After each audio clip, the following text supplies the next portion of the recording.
Good morning. Now, this is a video I didn't really want to be doing. I don't really like talking about sort of super personal stuff, but in light of what's happened in the last 36 hours or so, I felt obliged to sort of just tell my story.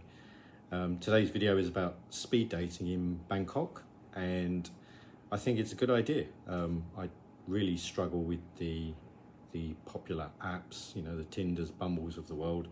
Been very burned out with that. So to find something where you can meet people offline, cut through all the online nonsense and just be face to face with people straight away, great. I think it's a good idea. It's very surprising that a city the size of Bangkok, there's only one company that seems to be doing events. So I signed up for this while I was away. I've been in Vietnam on and off the last few weeks, but I saw this event and kind of changed my schedule a bit, so I'd come back to Bangkok just in time to attend the event. And tickets are around just under 1,500 baht, and there was a sort of brief vetting process. They're not just rounding people up off the street here. There is a little bit of vetting to check you're not an axe murderer, I guess. I think they're quite selective because there's quite a big demand for the events. And I got my ticket and came back to Bangkok just about. I had a bit of a nightmare coming back from Saigon that day, but I came back and went over to the event. Now, the places they choose to host the events are all quite classy. They pick some sort of nice hotels and bistros to put the events in. This one was in Phrom Phong, and I think they were going to have three different groups there. One group was all Thai.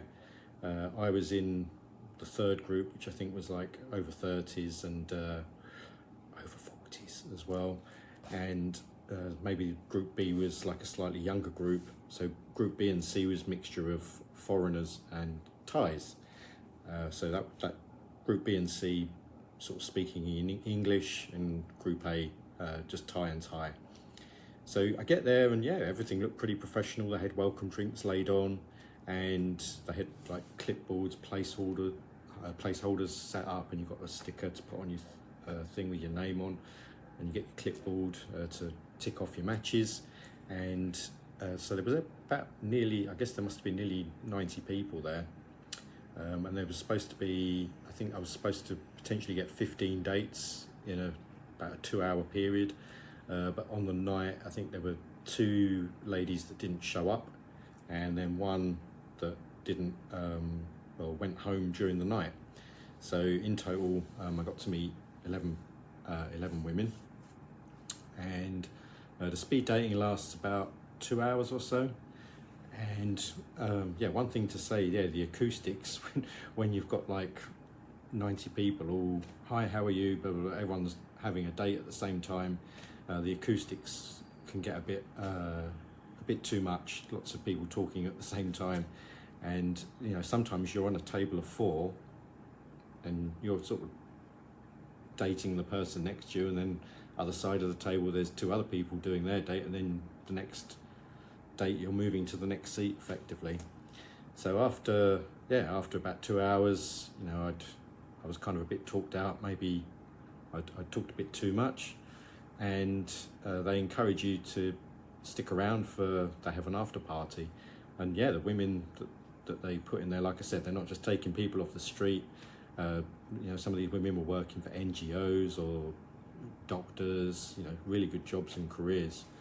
Some very nice women there. And I mean, I ticked 8 out of the 11, so that's nearly 3/4. Even if it wasn't for a relationship, I thought, just some really cool people. So I ticked off quite a lot. And so the after party, they are encouraging you to mingle with the other groups, but to be honest, I didn't want to overstay my welcome. I wasn't sure how receptive people in the other groups would be if I just sort of randomly went over there. They weren't contractually obliged to speak to me for 5 minutes like the ladies that were in my group. I mean, other people as well, some of the other guys were sort of trying to get a bit more time with their dates in that extra hour, but I just kind of hung back. And I'd been getting on really well with one of the guys. That he was like 1 date ahead of me, and we were having a bit of banter, and I actually ended up going for food with him and another guy after the event had wrapped up, and yeah, we've actually stayed in touch, and I'm going to try and get him down to a port game this week. So that was the night, and I gave my clipboard back in at the end, and then I just kind of wanted to trust the process. So I gave my clipboard back in, and then was going to get my results back the next day. And so it gets to Sunday, and then it gets to Sunday night, still haven't heard anything. And then they call me up, and they said my clipboard had been either water damaged or lost, and they couldn't determine what my results were. So bearing in mind I used a biro, so I don't get how someone, I don't know, spilled a drink on it or something and completely ruined it, but there we go.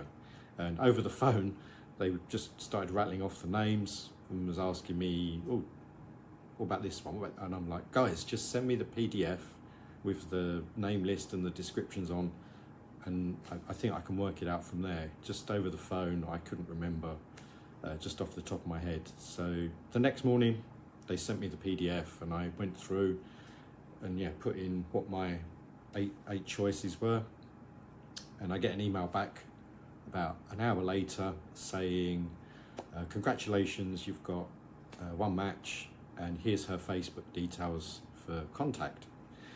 So I found her Facebook and then just fired off a quick message, and then about 45 minutes later, the dating people emailed me again, and this time they said, there's been a mistake, actually you got 0 matches.